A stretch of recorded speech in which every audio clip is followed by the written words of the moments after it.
ইয়াসির আলী রাব্বি তিনি হয়তো আজকে নিজেও কল্পনা করেননি এমন একটা ইনিংস নিয়ে আজকে খেলবেন।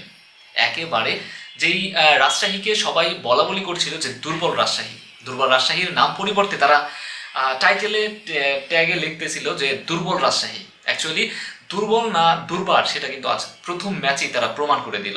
ইয়াসির আলী রাব্বি দেখালেন এভাবেও ফিরে আসা যায়। যতগুলো না 4 খেলেছেন তার চেয়ে 6-এর সংখ্যা তার বেশি, অর্থাৎ পুরো ম্যাচে তিনি 7টা 4 খেলেছেন এবং ওভার বাউন্ডারি অর্থাৎ 6 মেরেছেন টোটাল 8টা।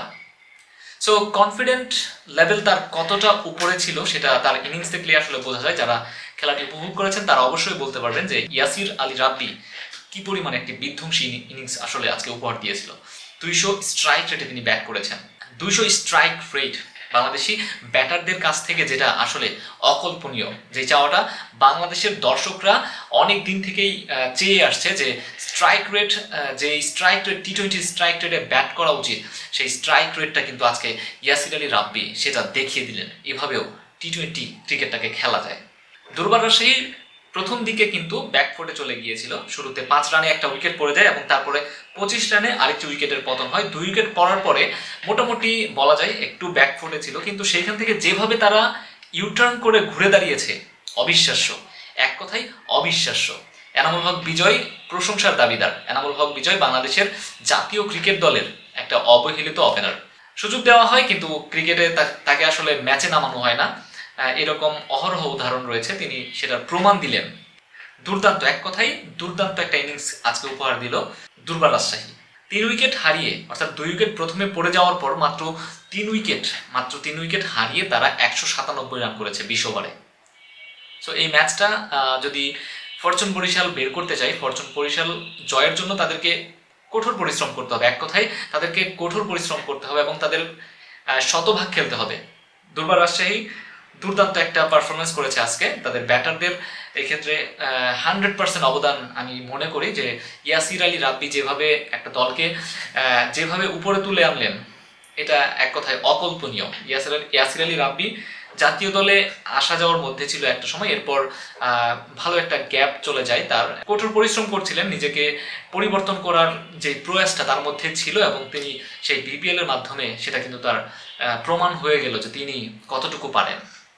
সো ইয়াসির আলী রাব্বি 200 স্ট্রাইক রেটে তিনি ব্যাট করেছিলেন। 47 বলে 94 রানের এক দুর্দান্ত ইনিংস খেলেন। যে দুর্দান্ত ইনিংসের ওপর ভর করে দুর্বার রাজশাহী 197 রান সংগ্রহ করে মাত্র 3 উইকেট হারিয়ে।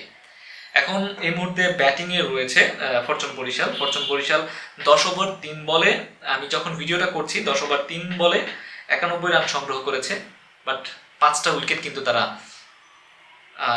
শেষ করে ফেলেছে। অর্থাৎ এই 10 ওভারের মধ্যে তারা 5টা উইকেট, জেনুইন যে ব্যাটার তারা কিন্তু সেটা শেষ করে ফেলেছে। এখন যে ব্যাটাররা রয়েছে লোয়ার অর্ডারের ব্যাটার রয়েছে, তবে এখন আমার মনে হয় যে এইখান থেকে যদি বরিশাল ম্যাচটা বের করতে পারে তাহলে এটাও একটা অকল্পনীয় হয়ে যাবে, অবিশ্বাস্য হয়ে যাবে। এই মুহূর্তে ক্রিজে রয়েছে মাহমুদুল্লাহ রিয়াদ, 10 বলে 20 রান করেছে এবং শাহিন শাহ আফ্রিদি পাকিস্তানের বোলার, তিনি রয়েছেন সাপোর্ট হিসাবে।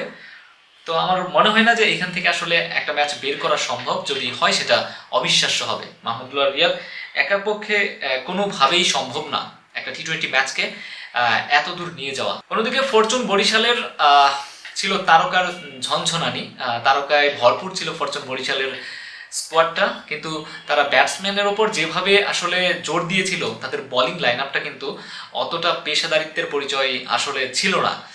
তাদের বোলিং লাইন আপে শাহিন শাহ আফ্রিদি ছিল, এছাড়া মোহাম্মদ নাবি আজকে 1 ওভার মাত্র বল করেছেন। ফরচুন বরিশালের বোলিং যদি আমরা একটু বিশ্লেষণ করার চেষ্টা করি, শাহিন শাহ আফ্রিদি 4 ওভার বল করে 33 রান দিয়েছেন, তার ইকোনমি হচ্ছে 8.25। অন্যদিকে কাইল মায়ার্স, যিনি একমাত্র সফল বোলার বলা যায়, 3 ওভার বল করে 13 রান দিয়ে 2 উইকেট সংগ্রহ করেছেন।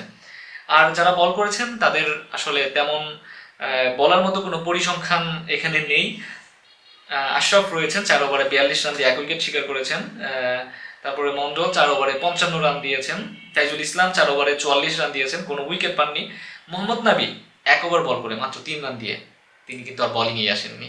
সো এই হচ্ছে ফরচুন বরিশালের বোলিং লাইন আপ। ফরচুন বরিশালে বোলিং লাইন আপে কিছু মিসিং রয়েছে, যেটা তারা হয়তো এই পুরো আসর জুড়েই হয়তো আমার মনে হয় যে ভুগতে পারে। আর 2-3টা ম্যাচ খেলে শাহিন শাহ আফ্রিদি কিন্তু চলে যাবেন। সো সেই মুহূর্তে কিন্তু ফরচুন বরিশাল মোটামুটি ভালো একটা ব্যাকফুটে চলে যাবে। সো এখন ফরচুন বরিশালের 53 বলে 104 রান প্রয়োজন হয় এবং রিকোয়ার্ড রান রেট হচ্ছে 11.8 এবং এই রিকোয়ার্ড রান রেট কিন্তু আস্তে আস্তে বেড়েই চলছে। তো ভিউয়ার্স, আপনাদের ইয়াসির আলী রাব্বি এবং হচ্ছে এনামুল হক বিজয় দুজনের ব্যাটিং কেমন লাগলো, কেমন উপভোগ করলেন আপনারা অবশ্যই আমাদেরকে জানান। আমাদের কাছে খুবই ভালো লেগেছে। বাংলাদেশ জাতীয় দলে ফেরার জন্য এই মঞ্চটা তার বেশি প্রয়োজন ছিল।